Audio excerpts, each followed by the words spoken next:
Okay, for this video, it's another just really basic one. For the last one, I went over parts of the eye. So this one is just going over different eyeshadow brushes to use on the different parts of your eye. I store my brushes in a container like this. It's just a glass jar and some beads I got from a craft store. And then it keeps them standing up straight, and so you can see them easily and pick them out easily, so it works really well.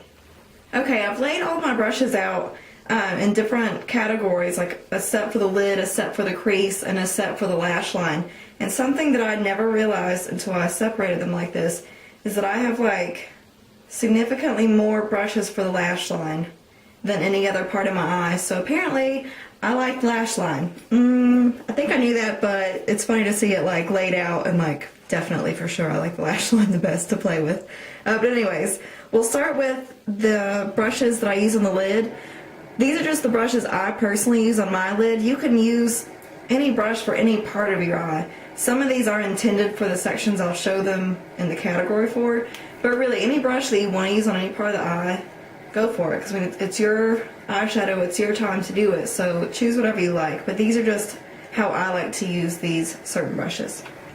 The first set is for the lid. I'll show you a brush individually, and I'll put annotations below of what type of brush it is.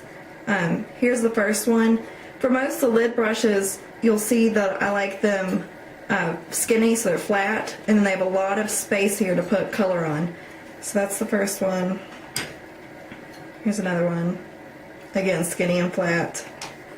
Here's a little bit shorter one. It's denser, so you can get a little bit more color on it, but again, skinny and flat. And again, even shorter, but skinny and flat.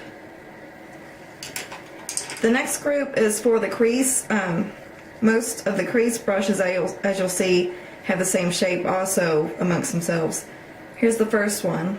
Crease brushes tend to flare out and be rounded on the top. They don't have to be, but that's kind of the basics of it, because you want to be able to blend, and so the round top lets the color kind of move around and blend out as you move the brush.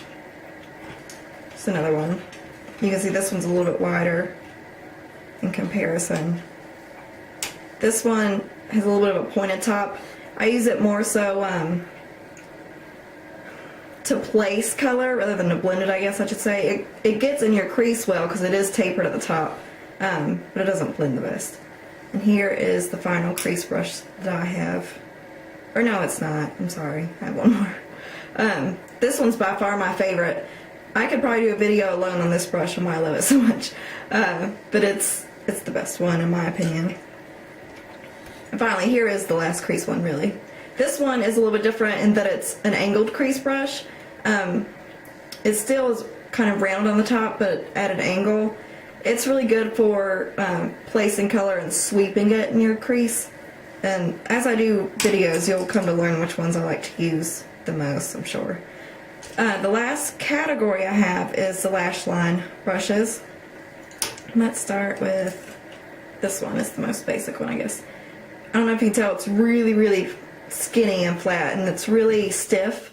It's good for butting right up against the lash line to put color in. It's also a good eyebrow brush if you're running color through your eyebrows. So there's that one. Here's kind of the same thing. They're really skinny and dense, but they're angled, a lot like the, where'd it go? The crease brush I had that's angled like this. It's just a much skinnier version. It's really good for liner, for eyeliner, for gel types, or even rubbing it off a pencil and putting it on. There is a difference between this one's a lot stiffer and smaller, and this one is a little bit thicker. I don't know if, I have no idea if you can see that. I'm really bad at the camera so far. I'll learn, it's okay. This one I use for liner the most. That's like gel liner. This one I use as liner as well, but I tend to use eyeshadows as liner with this one because it is a bit softer.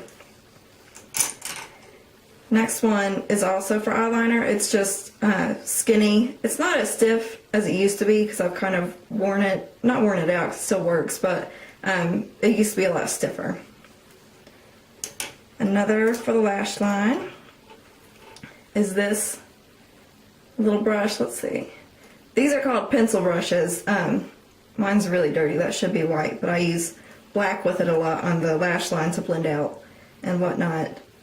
But these are good to really pack color in small places. Like you can dip it in black, whatever, and wherever you put it, it's going to be like a straight streak of black or whatever color you choose. They're really good for that. Another one that I like to use for that is this Bobbi Brown one. And it's kind of warped a little bit actually. It should just be standing up straight. It should almost be a mini version of this in that it's flat and it should have the same shape. But because I use it on my lash line as liner, apparently I use that side, I favor that side, so it's swept to the side. But again, it's really good about packing on a lot of color in a small space. And one last one for the lash line. It's kind of like a mini, let's see, a mini this one almost. The shape's a little bit different, but as far as denseness goes, it's about the same. Finally, I have one last weird one that doesn't really go in any category of those. I guess it could be a highlighter brush. It's just this fat, weird one. It's really good for getting color on your brow bone, or, well, it's still color on your brow bone, but if you've overdone it in your crease or in any part of your eye, it's really good to kind of use as an eraser. If you put a skin color tone on it, oh, sorry Winston, my dog's down there. If you put a skin color tone on it, then you can rub that around the edges, or if you get it out here, and it kind of fades it away and erases it a little bit. Okay, sorry if the battery's at sorry if the camera's at a different angle. My batteries died and I had to change them. So anyways, that's all the brushes. Lots of them. Brushes are a really good tool to have to do different eyeshadow looks. You know, eyeshadows usually, like if you get a palette at the drugstore, it's going to come with a little sponge applicator that's angled. That's good for packing on color, but as far as blending it, you really need a brush like the favorite one I talked about, this one. That's my favorite. You really need a good brush to be able to blend that color out. You can get these at the drugstore.